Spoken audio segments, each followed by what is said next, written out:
Good morning.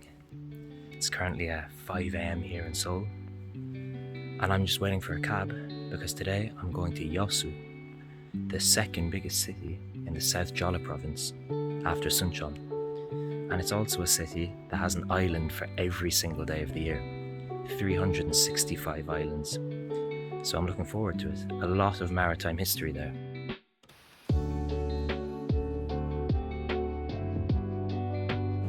So we've just gotten to the airport, coffee secured, gate is just around the corner, and yeah, let's do it. That cab was an hour long, by the way, 1 hour.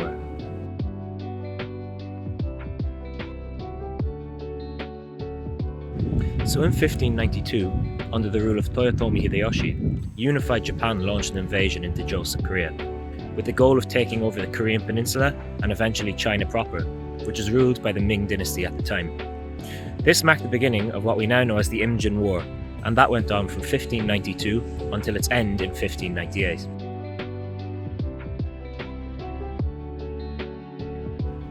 And throughout the course of the Imjin War, it's widely known that the Japanese had superiority on land. But in the end, it was the naval battles that came to characterize the war and eventually led to Joseon, Korea and Ming dynasty China defending their land. And from right here in Yeosu, throughout the course of the Imjin War, Admiral Yi Sun-sin led the Joseon Navy into 23 engagements and they didn't lose a single one. Most notably, the Battle of Myeongnang in 1597 saw Admiral Yi Sun-sin's fleet of 13 ships go against 133 Japanese ships, and they came out on top. They won the battle, which is crazy. A testament to Admiral Yi Sun-sin's mastermind, which is why the square I'm standing in right now is rightly so named after Admiral Yi Sun-sin. So let's go and check it out. And a pretty significant factor at play in the Joseon naval success throughout the Imjin War is these right here, the Gobukson, or the turtle ships in English. So 3 of them were in operation throughout the course of the war. They were designed by Yi Sun-sin, and all 3 of them were built right here in Yeosu. So I'm going to go inside it now, check it out, and then we'll take it from there.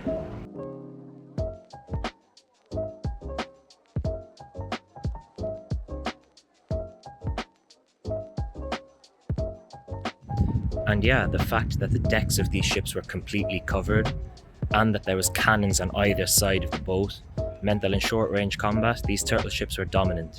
And to this day, they're still used as a symbol of Korean ingenuity and resilience. That's enough history for now anyway. I'm going to go and grab a coffee and then we're going to go to the next spot, which is the Hendrick Hamel Museum. So let's go.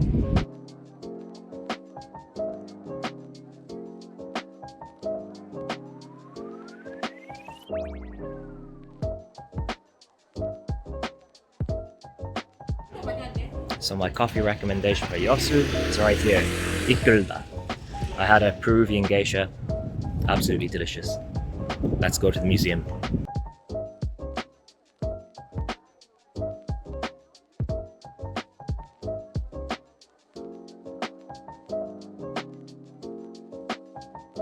So I've just been walking along the promenade here for the past 2 kilometers or so on the way to the museum.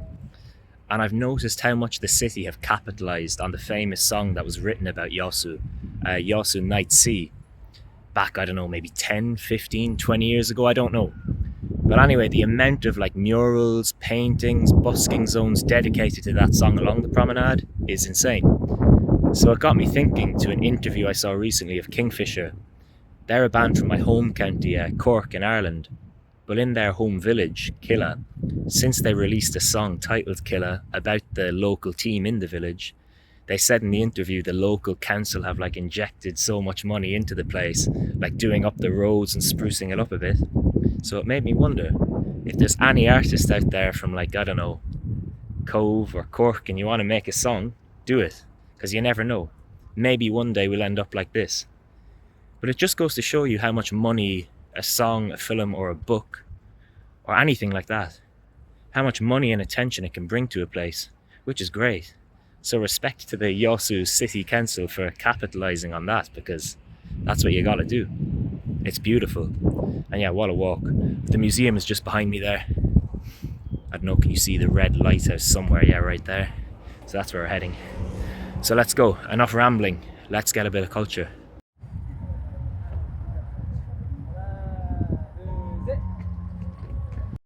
So right in front of me, you've got an absolute Dutch classic.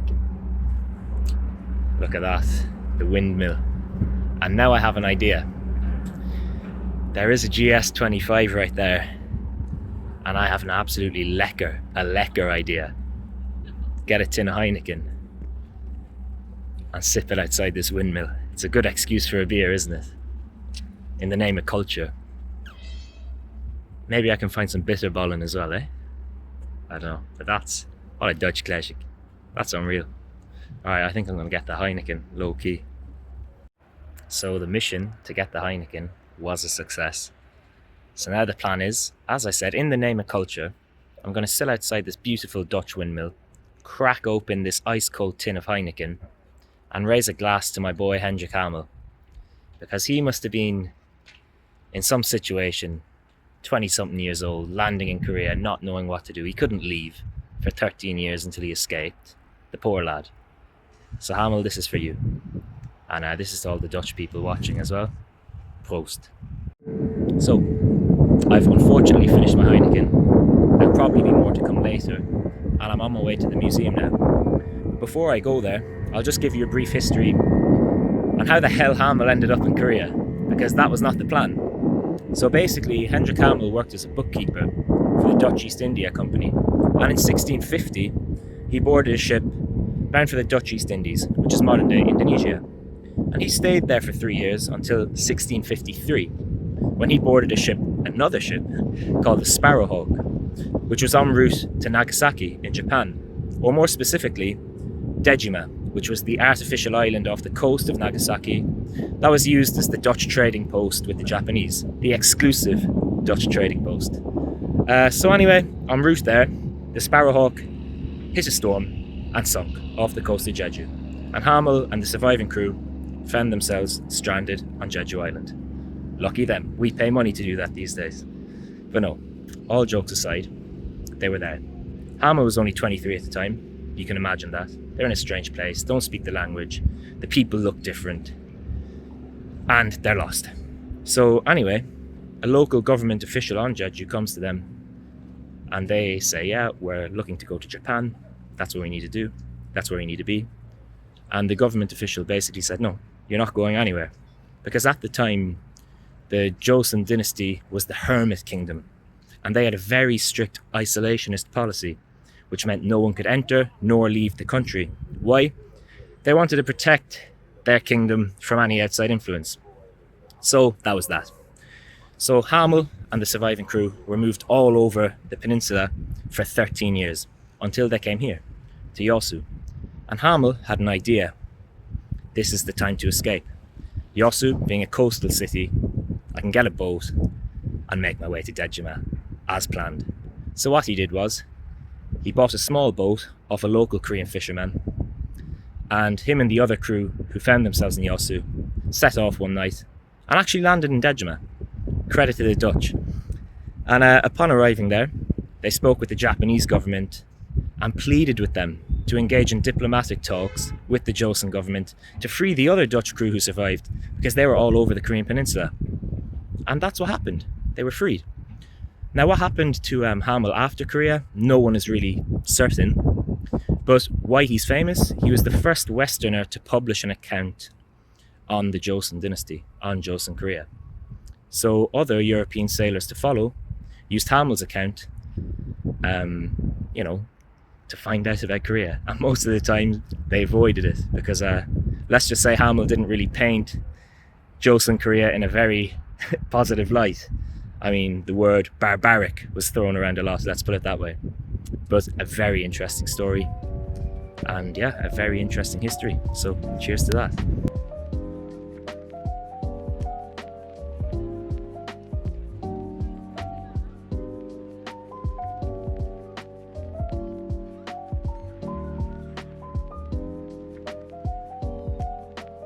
So yeah, I've just got done with the museum there. It was free, which is a great price. And honestly, I highly recommend it. It's very short, But honestly, it has all the information you need, and it gets it done in a very clear, concise manner, so I can't complain. And I was actually really happy to see that they have a bit of information on Imjin and his peace mission in 1907 to The Hague, to let the international community know, what was going on in Korea with the Protectorate Treaty in 1905 and Ito Hirobumi coming as a resident general. He was basically letting them know they're setting us up for a full annexation, which did eventually happen, unfortunately, in 1910. But yeah, there was a bit on that, and having been to the Imjin Peace Museum in The Hague many times, that was a pretty cool link to draw. You have a Dutchman in Korea and then a Korean man in the Netherlands, and the history is pretty cool to see. So yeah, now I'm just going to put the phone away for a bit and aimlessly walk around, catch a vibe. The weather's great, maybe get some food, and if I see anything interesting, I'll get the phone back out and record it. But until then, I'll see you guys later when I do that cable car once the sun goes down. So yeah, see you guys later, I guess.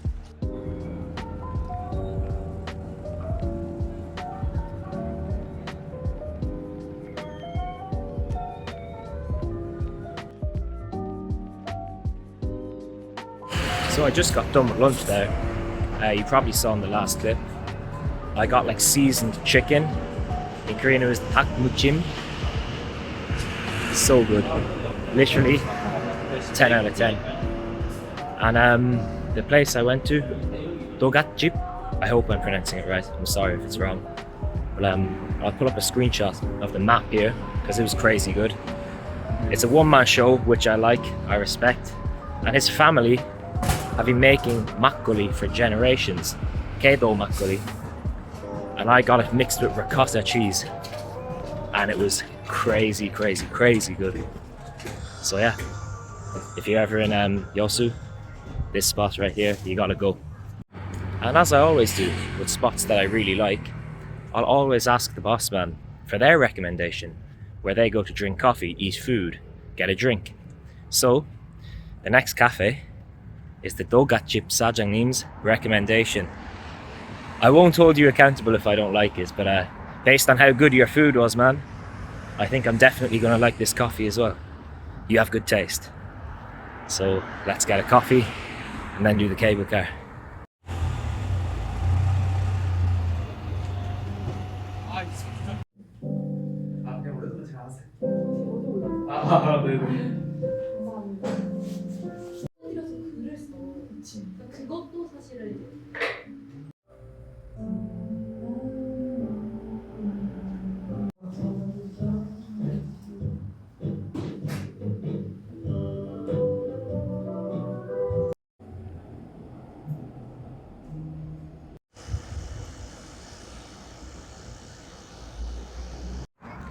So a place like that cafe right there is exactly why I ask other boss men for recommendations.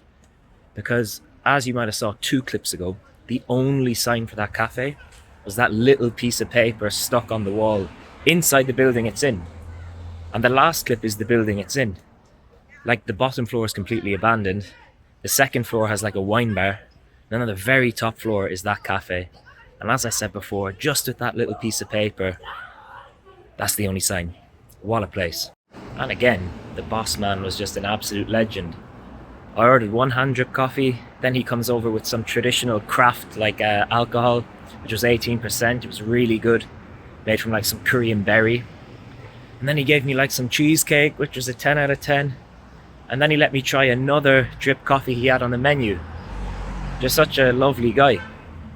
So that's my tip for you if you're ever traveling in Korea. Ask for recommendations. Don't always go off the top rated on Naver Maps or whatever. Ask. If you like a place, ask and go to the next. That's how you do it.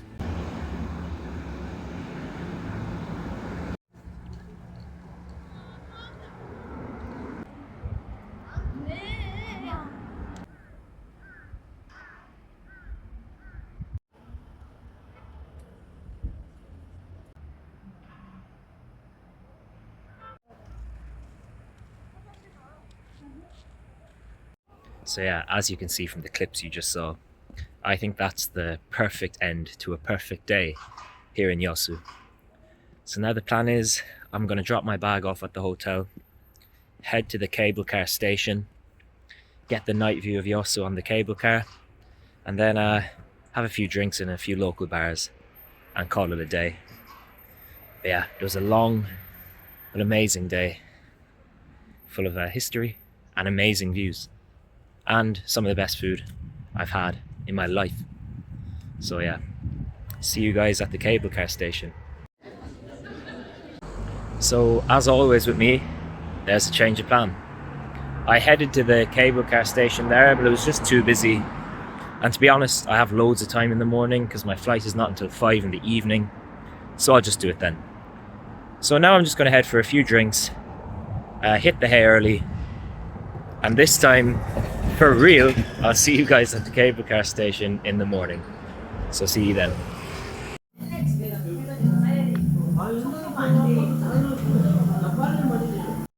So just coming back from the boozers there, and I've broken into a fit of sneezing for some reason. It's freezing out.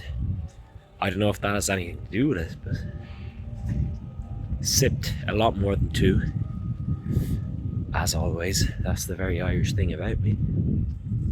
I just can't stop sneezing, and I'm all over the place. But the cable car still stands tomorrow morning. So see you then. Good morning from Yeosu. So it's my last day here. About to check out now. Head for a quick coffee. The same place I was yesterday because I want to try another bean and hand drip. Then yeah, go to the cable car, get a bite to eat, head straight to the airport. Then when we're back in Seoul, maybe get a coffee, get some energy, and then to Itaewon. Because tonight Ireland are playing Hungary in our last chance to qualify for the World Cup. So fingers crossed we win that. That's another story for another day. We're going to get out now, get a coffee, and do that cable car. Let's go. Also, I did buy a precautionary blue Powerade because I did have a bit more than 2 drinks last night because I met some cool people. Don't have any head or anything. This is just, as I said, a precautionary measure. So yeah, sip this and get the coffee and it's all good. But yeah, once again, that cafe did not disappoint. I just had there an anaerobic Colombian. It was crazy good. It was like watermelon in a cup. It was crazy. But yeah, anaerobic coffee is basically just when the coffee cherry is like fermented in a low oxygen environment. So it does create like these kind of funky, fruity flavors once you brew it. It's crazy good. But yeah, this cafe, you gotta go if you're in Yeosu, really. It's crazy good.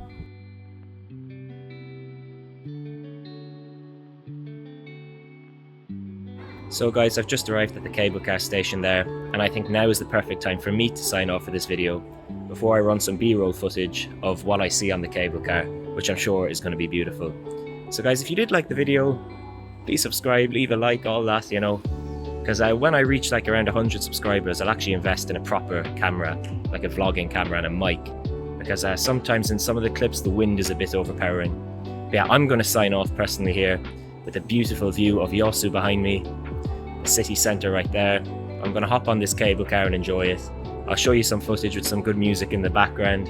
And yeah guys, it was a pleasure. See you next time.